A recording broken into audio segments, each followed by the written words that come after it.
Welcome to Bednight Stories. Our story today is called The Road to Sleepy Town. Little boy Blue went to visit his Uncle Phil on the farm, and when night came, he lay all alone upstairs in a big bed. He was so tired that he cried, but he still couldn't sleep.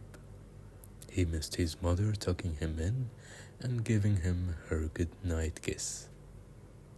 He thought about all the sleepy things his mother had told him to think about.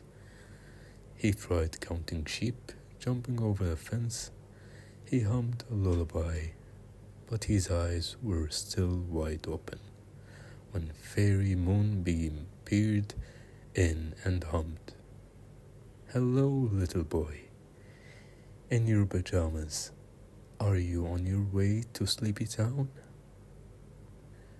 Little Boy Blue replied in a singing way, "The harder I try to sleep, the more awake my eyes peek into the world." Then Fairy Moonbeam danced straight into the room to a painting hanging on the wall, while humming, "Some go up and some go down, all on their way to Sleepy Town." The painting showed a long road with houses on either side. Suddenly the most surprising thing ever happened. Stars shone in the sky and the painting and began to twinkle, twinkle and twinkle. Light came out of the windows of the house, and they began to twinkle, twinkle and twinkle.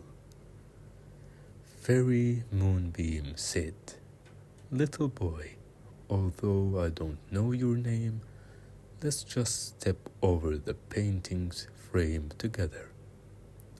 And she said, they went together on the road to Sleepy Town.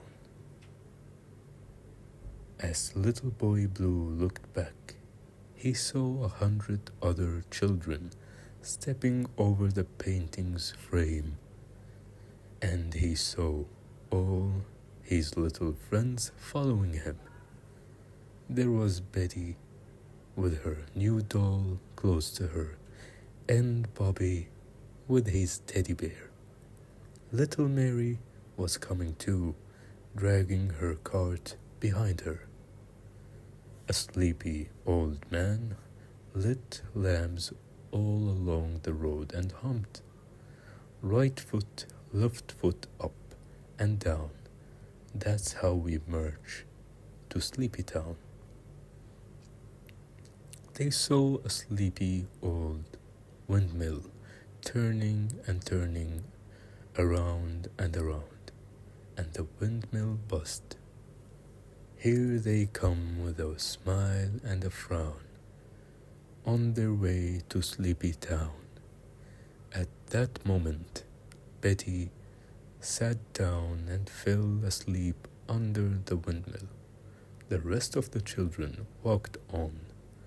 They could see lights of Sleepy Town twinkling, twinkling and twinkling in the distance. They heard the sleepy birds chirping in the trees. "Here comes a funny boy. He visits Sleepy Town often." At that moment, Billy sat under the trees and fell asleep, while the other children hurried on. They passed a sleepy little stream that murmured, "Hooray, hooray for pajamas. You'll need them in Sleepy Town." All the children, except for Little Boy Blue, sat down and started throwing pebbles into the stream, and soon they began to nod off and fell deep asleep. Fairy moonbeam hummed. The hours come, the hours go. The Sandman rocks to and fro. And sure enough, there was the sleepy old Sandman rocking back and forth in a hammock. Little Boy Blue was so tired that he crawled into the hammock next to the Sandman and fell asleep on the road to Sleepy Town. The lights went out one by one, and the streets and houses, and everyone began to doze off. Ring, ring, ring, a little bell rang, and sleepy Little Boy Blue looked around. The Sandman was gone. Fairy Sunshine called out, "You're waking up happy, it seems. You finally returned from the land of the dreams." Indeed, Little Boy Blue woke up in the big bed, and soon he ran down the stairs with a big leap. Uncle Phil said, "Good morning. You came down quickly, my boy." Little Boy Blue replied, "I just came back from Sleepy Town."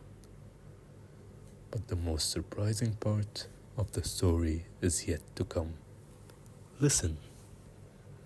When Uncle Phil drove Little Boy Blue home that evening in his old cart, he also stopped a mysterious box with a mysterious paper and a string wrapped around it in the cart.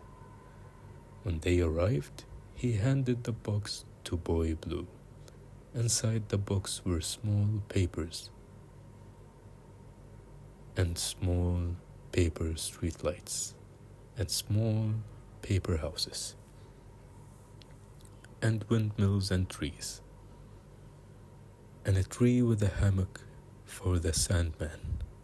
It took Boy Blue exactly an hour to set up the little town. Uncle Phil tied a cable to it, and Boy Blue shouted with joy because every house and street light shone with a sparkling light. Uncle Phil said, "You're a little boy in pajamas, so I bought Sleepy Town for you." Boy Blue thanked Uncle Phil and played for many hours with his new toy town. Fairy Moonbeam peeked through the window and hummed as she watched Boy Blue play. Every child in pajamas is on their way to Sleepy Town.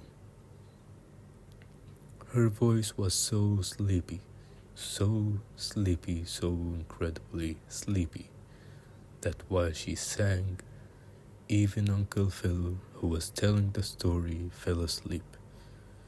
All the fairies looked down and said, "They are on their way to Sleepy Town." Hopefully you enjoyed our story tonight. May you have a good night and you sleep well.